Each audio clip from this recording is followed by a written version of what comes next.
So relational databases, early 80s, a guy called Edgar Cod, while he was at IBM, he noticed a whole bunch of issues with hierarchical databases, and he tried to actually invent a whole new paradigm of thinking about the database problems.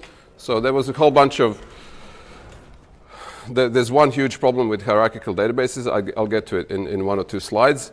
But the whole idea behind the relational, there's basically 3 main concepts behind relational databases. Firstly, there are well-founded semantics for manipulating data. So he's tried to reframe the problem as a mathematical problem. So he extended the set theory, and he defined, so you have your basic set theory, which are unions, and then he added joins, he added aggregation, and a few other concepts. And he defined it in logical mathematical terms. Then he said a relational database, then he defined a set of other properties, the key one being the declarational manipulation of data, as well as, so that key differentiate between the logical and the physical layer. So the developers would tell the database what to do, and the database takes care of the rest. And then there's a whole bunch of other things, data integrity, constraints, normalization, and all of that stuff. Now, very quick example, what's the hierarchical versus relational? So if we look on the left side, we have hierarchical stuff. So you have a customer, you have 2 customers, one is sending transactions, the other one is receiving transactions. If you were going to do it model it hierarchically, you would put in all the transactions that basically arrays as on both customer ABC and XYZ on different buckets. In the relational model, you would actually define transactions as a separate entity, and you would use references to both customer ABC and XYZ. So first chocolate up for grabs. What's wrong with the hierarchical data models? Quick. What's the biggest problem? Okay, I'm going to count to 5. 5. Yes. Sorry. Yeah. So duplication, exactly. So the duplication is a big problem. Whenever you have duplication, it means that if you need to modify some of those 2 transactions, you need to actually modify it in 2 different places. If something happens in between, if you don't modify them both, you have data inconsistency with data corruption, and that's bad for enterprise system. If your system is so if you have a system of record like a PayPal database or some sort, it's like that's bad if you are messing up the consistency of data. Cool. Next Swiss question. Is there such a thing as the schemaless database? Ooh, this is a really contentious one. Okay, sorry. Yeah, so I'm going to argue with you offline. I don't have time to argue with you now. No, but it's like I have a very strong opinion about this. I'm going to argue it afterwards. Why there is no such thing as schemaless database. It's the same thing, kind of like, is there a data which has a meaning or doesn't have meaning? I'll talk about it later on. So SQL versus NoSQL. Okay, cool. So we've done a little bit of a turnaround. It's sort of NoSQL took off in the noughties, and then because of Amazons and Googles, and they had to be web scale, so sort of they sacrificed some of the features and constraints of SQL of relational databases to be super scalable.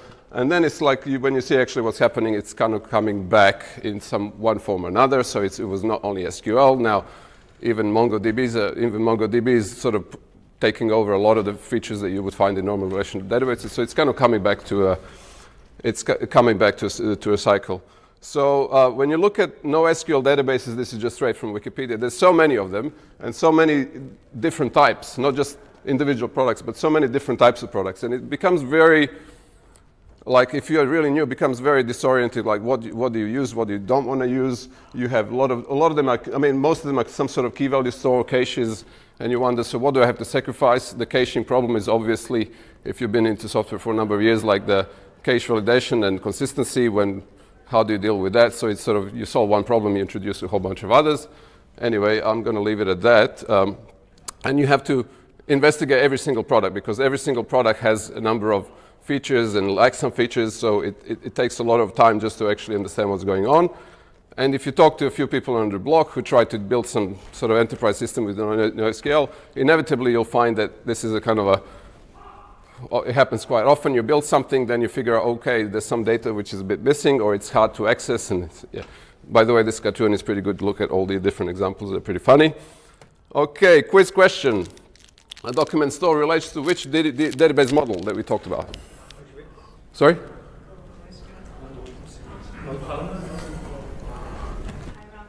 Yes, hierarchical. Where's? Sorry. There you go.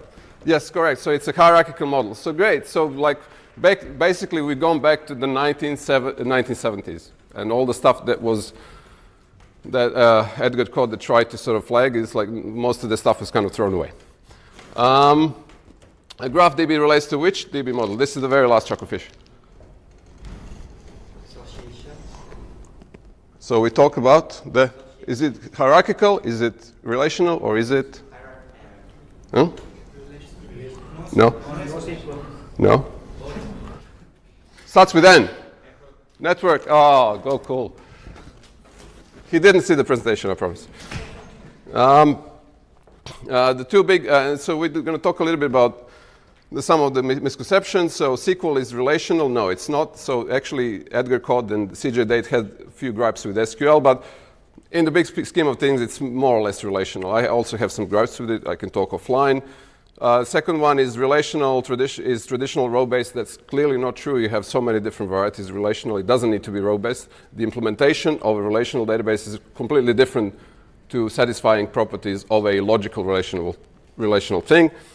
Last one is relational databases are not scalable or highly available. That's clearly wrong. You have Google Spanner and other databases. They are very scalable and very highly available. Not all of them are actually created equal, so you have different kind of, and these are only some of the dimensions. So you have in-memory ones, you have disk-based, you have row-oriented, column-oriented, you have hybrid where you can mix and match everything.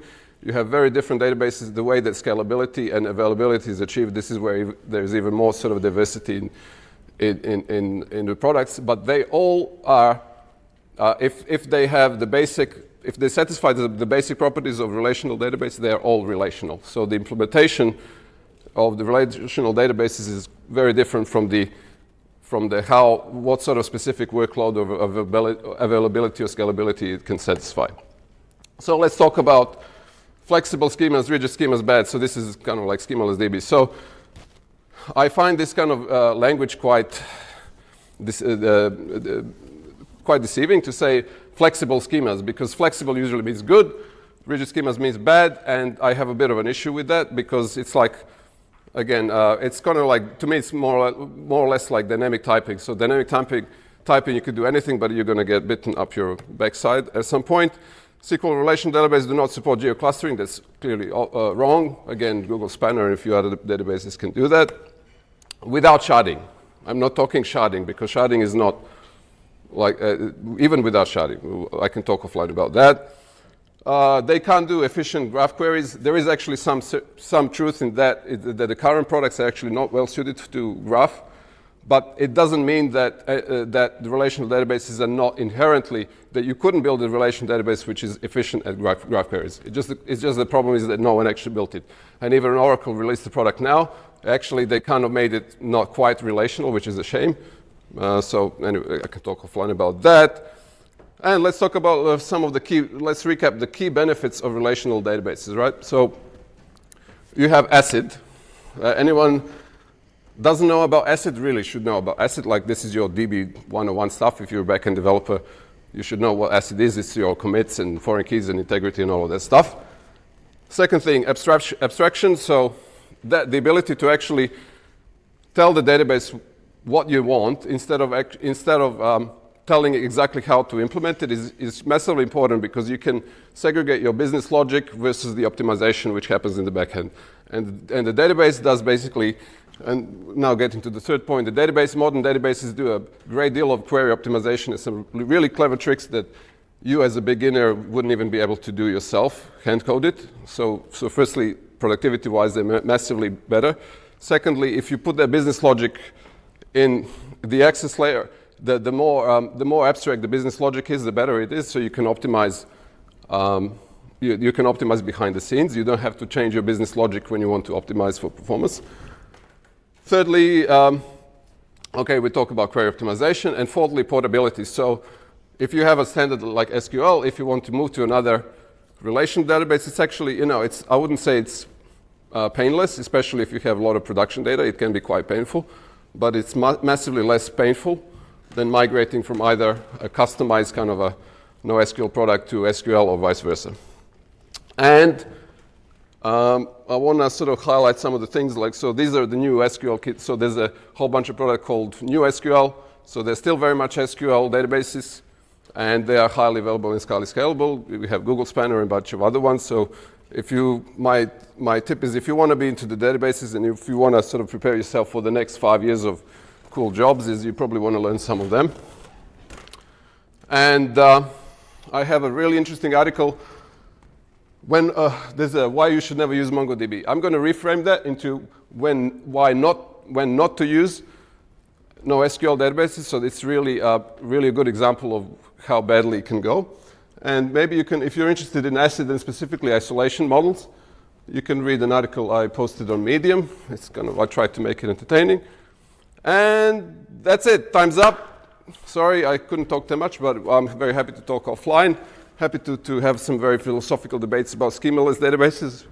And that's it. Any last questions?